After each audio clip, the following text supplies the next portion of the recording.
I swear, Sonny never ceased to amaze me. Sonny is a sanctimonious ass, is what he is. He acts like he does nothing wrong. He condemns Ava. Let me tell you something. What Ava did to Morgan, it was wrong. But Sonny's done worse, and yet everybody's forgiven him. So why can't nobody forgive Ava? It's just hypocritical to me. But see, that's why I root for certain people on this show and other people I don't root for because they've done worse shit and got away with it. You know what I mean? Like, how many murders have Sonny committed? How many criminal acts have he committed and yet walked away every damn time? Every time. But yet him, Carly, they all look their noses down at Ava. They all look their noses down at her. Like she's the devil incarnate. But yet they forget their own past sins and their current sins. Because God knows Carly and Sonny are still doing dirt. It ain't like all they past shit was just washed away. They still do shit that's shady. They just get on my nerves. Like, seriously. That's why I'm Team Ava all day, every day. And besides, she's way more entertaining than the two of them combined anyway. Like, seriously, I find Ava more entertaining than I do Sonny and Carly. Sonny and Carly, everything with them is just wash, rinse, repeat, and it's annoying. Um, I really hope no matter who it turns out is the real Jason, even though I still think Steve Burton is, judging by all these flashbacks. I hope to hell both Jasons walk away from Sonny and Carly. I really hope so. Because one of my issues when Steve Burton was on the show years ago, one of my issues was I felt his version of Jason could never have a life. I mean, think about it. 10 years ago, he gave up Jake because of his dangerous lifestyle. He gave it up. But yet, Sonny and Carly get to walk around here procreating and making all these babies and get to keep all their kids. But yet, Jason had to give up his only child at the time. I felt like that was fucked up. Like, you had to give up your only kid. You couldn't be a part of his life, all because of his lifestyle. But yet, Sonny gets to keep all his kids, though. I always felt like that was not right, and I hated the fact that Jason, whenever him and Sam wanted to be alone and private time, it always got interrupted by Sonny and Carly. It was annoying. Like I just wish that Sonny, Jason could have had his own life. This is a chance though for him to finally have that life. You know what I'm saying? Like I feel like when Billy Miller came in as Jason, that's what he wanted. He didn't want to go back to organized crime, and he walked away. Look at him now, co-owner of a media company. And I feel like Steve Burton can do the same thing. Steve Burton's Jason can do the same thing. Will it happen? I doubt it. But I always kind of wanted that. I was like, they need to kind of separate Jason from Sonny. And now and it's not just Sonny, it's Carly too. Like she's a vulture. Um, and I hope like hell they both get away from these arrogant bastard of a people. I just hope so. Like seriously, if I seen Sonny on fire, I wouldn't run across the street to spit on him. Honestly. Like I just hate the Sunny Fest. It's like too many people kiss his ass. They kiss Carly's ass. It's like why? Why? Anyway, um, I hope that Griffin, he's making the right choice in this. I feel like he's only quitting the priesthood because of Ava. That's the only reason he's quitting the priesthood, I feel. I don't feel like he's doing it because he really wants to. I feel like if it wasn't for Ava, he would still be a priest. He chose to quit because I think he wants to explore things with Ava. Because remember, Griffin never really had a real relationship. He never had a real relationship. So he feels like this is his time to have a normal, real relationship. But anything with Ava or anybody on the show is not really going to be normal. So I don't know. But I like him and Ava together. Like I feel like the chemistry is there. They both have chemistry. They're both polar opposites of each other. And Ava, I feel like she's trying to be something different with him because she felt like okay, he's a priest. So she got to change up how she do things. But I feel like she should definitely be herself. It's obvious that I think she really does want to be a better person, but she's always gonna be Ava. Ava's gonna be her. You know what I'm saying? Like she's gonna be that bad bitch.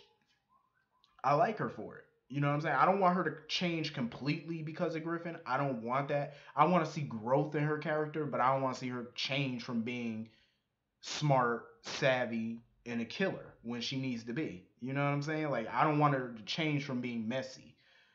But I do think, it's time for her character to grow and do different things and stuff like that, but at the same time stay true to herself. You know what I'm saying? Like don't change completely for Griffin.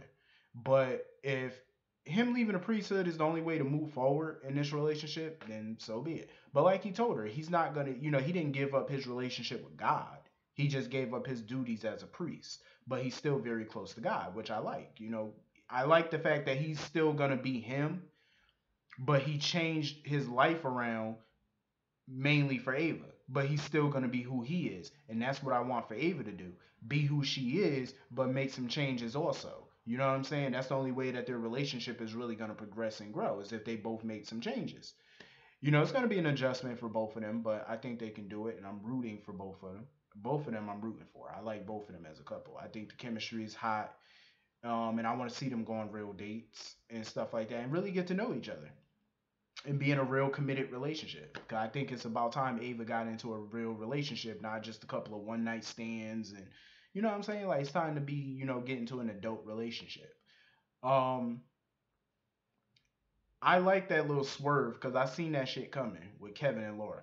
I knew at some point he was gonna get down on one knee and start tying his shoe. I knew it. I said I know it because when he said he was gonna surprise her, and I knew Laura was gonna be on edge every day because she didn't know when that proposal was gonna come. But he told her, like, he was kind of shocked at her, like, thinking that he was going to propose in a restaurant where there was no real romantic atmosphere, no nothing. He was like, come on. He told her he can come better than that. And she was like, shit, I hope so. um, because, like, Kevin was like, shit, he took what she said seriously. She wants to be, romance. She wants, you know, everything to be spontaneous, and that's what he wants to give her. He wants to give her that spontaneous, romantic proposal. He was like, yeah, I'm not gonna do it in no restaurant, where everything is so basic. Like he's gonna do it where when she least expect it. um and I'm actually loving this because I've never seen a proposal like this too many times, especially not on this show where somebody just spontaneously proposed. Because usually when people propose, you can see it coming. You're like, yeah, he's about to propose, or you can tell like that's where they're going with it. But with them, he's keeping her on edge, and I like that because she don't know when he's gonna propose. You know what I'm saying? They could be at the mall walking, and he just drop down on one knee and say, "Marry me." You know what I'm saying? Like, even though I'm pretty sure it's gonna be more romantic than that, but he definitely wants to keep her on edge. You know what I'm saying? So I like it. I think their relationship is mature. Laura obviously can play some head games, but I like how she's more open and honest with Kevin, about what she wants and what she desires. Some people don't tell their partner what they want. They just expect their partner to guess and assume what they want. It's like that's not a relationship that's gonna work. Like you can't make somebody assume what you want. You got to just put it out there sometime. Um, it's okay to drop little hints and stuff like that, but sometimes like if they're not catching that hint, it's like you just gotta put the shit out there. I'm just saying, like you just gotta let them know. It's either put a ring on it or step off. You know what I mean? Like you gotta let them know sometime. It is what it is. Um, what the hell are they doing with Lulu and Dante?